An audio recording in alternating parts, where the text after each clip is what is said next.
Lockdown में रिक्शे वाला। आज सुबह सोकर उठा तो मेरा मन बहुत घबरा रहा था।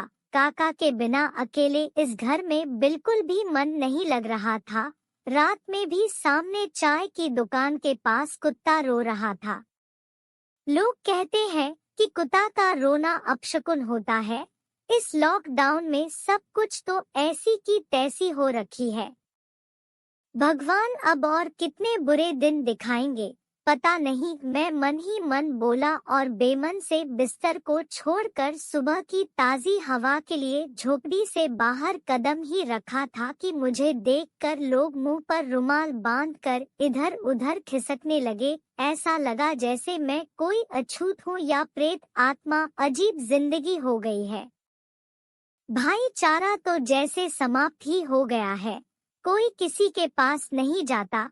रास्ते में देखकर एक दूसरे से मुंह फेर कर चल देते हैं।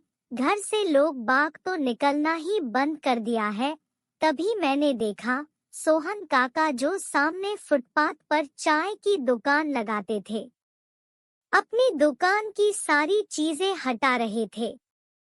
शायद वो अपनी दुकान समेट रहे थे। पूछने पर उन्होंने बताया कि जब चाय पीने वाला ही कोई नहीं है तो दुकान खोलकर क्या करूं। अब इस दुकान को हमेशा के लिए बंद करने के अलावा और कोई चारा नहीं है।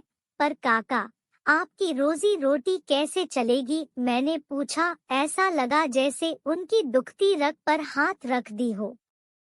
मेरी बात को सुनकर वो आकाश की तरफ देखने लगे, जैसे कह रहे हो इसका जवाब तो ऊपर वाला ही दे सकता है। काका परेशान होकर बोले, बेटा अब मैं क्या कहूँ, अब आगे तो ऊपर वाले की मर्जी है।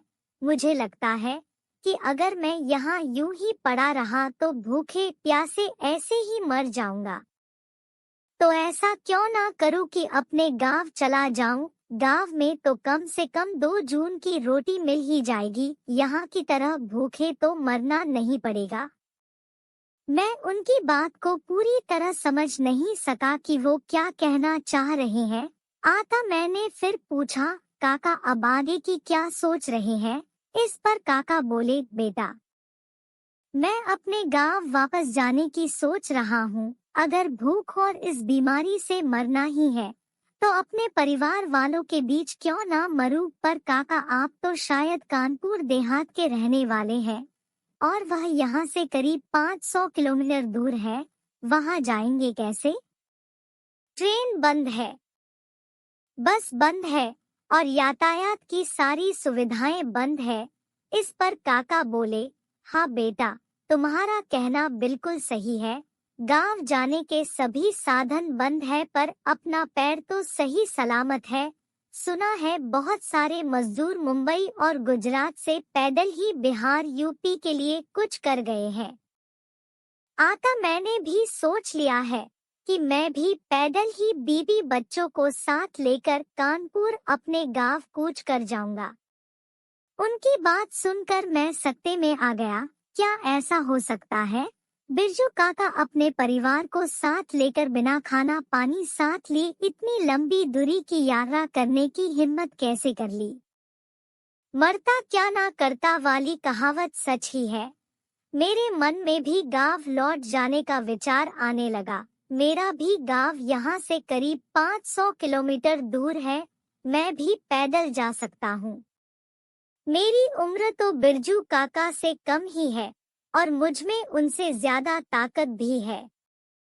पर मेरी परेशानी यह है कि भोलू काका अभी हॉस्पिटल में है और वो जब तक ठीक नहीं हो जाते हम यहाँ से कहीं भी नहीं जा सकते। मैं इन्हों सब बातों को सोचता हुआ घर में वापस आया तो मोबाइल की घंटी बज उठी।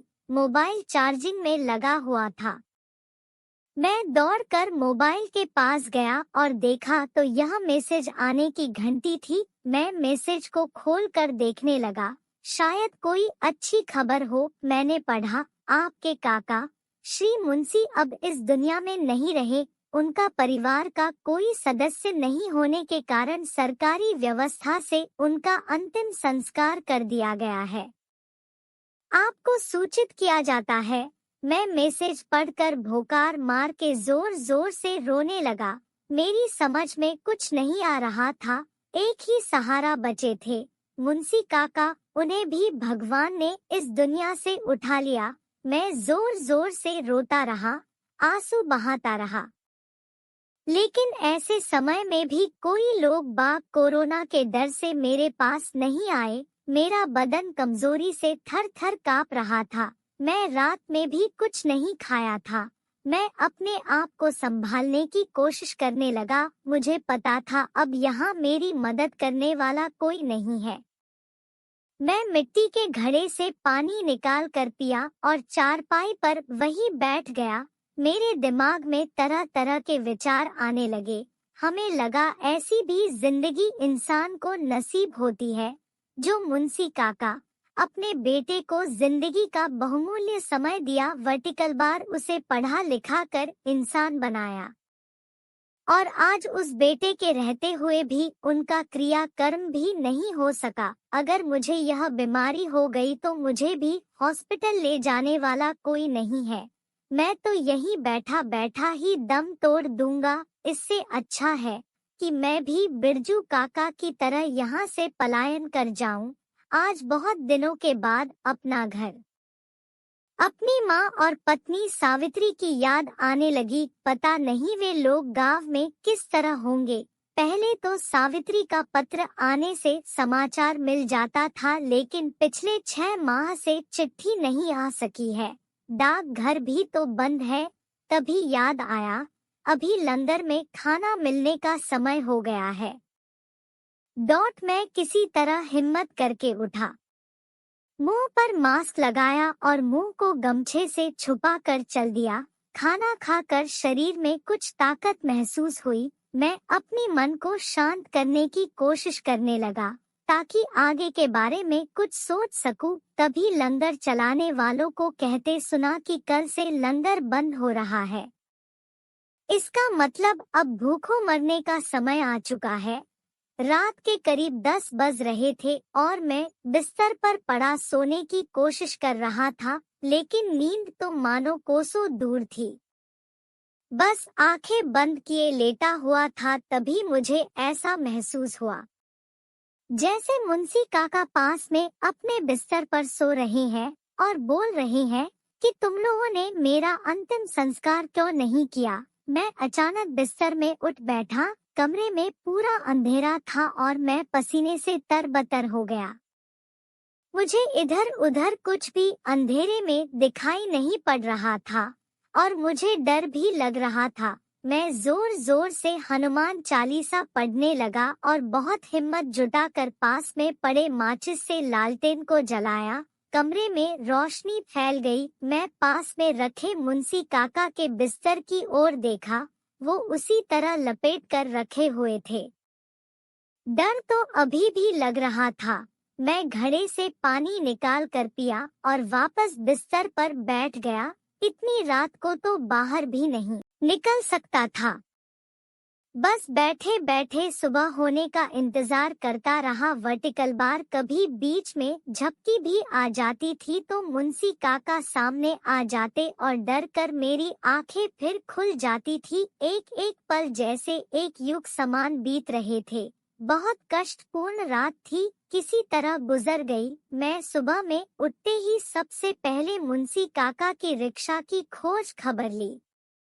रिक्शा सही सलामत थी और सवारी के लिए तैयार भी। मैं मुंह हाथ धोकर कपड़े पहने और अपनी बाकी के सामान बांधकर रिक्शे में डाल लिया और मन में पक्का इरादा किया कि अब तो मैं भी अपने गांव रिक्शे से ही निकल जाऊंगा ताकि और दूसरी ऐसी भयावह रात देखने को ना मिले। घर में रखे सभी काम की चीजों को समेटने लगा। उसमें कुछ चावल और आटा भी थे और एक स्टोव भी रिक्शे में डाल लिया। जैसे खाना बदोश लोग सफर करते हैं, मैं भगवान का नाम लिया और रिक्शे में बैठकर अपने साहसिक यात्रा की शुरुआत कर दी। आशा है कि आपको हमारी ये कहानी पसंद आई होगी। अगर आपको हमारी ये कहानी पसंद आई तो कृपया कमेंट बॉक्स में जरूर बताएं कि कैसी लगी हमारी ये कहानी। और हमारे चैनल को लाइक और सब्सक्राइब करना ना भूले। धन्यवाद।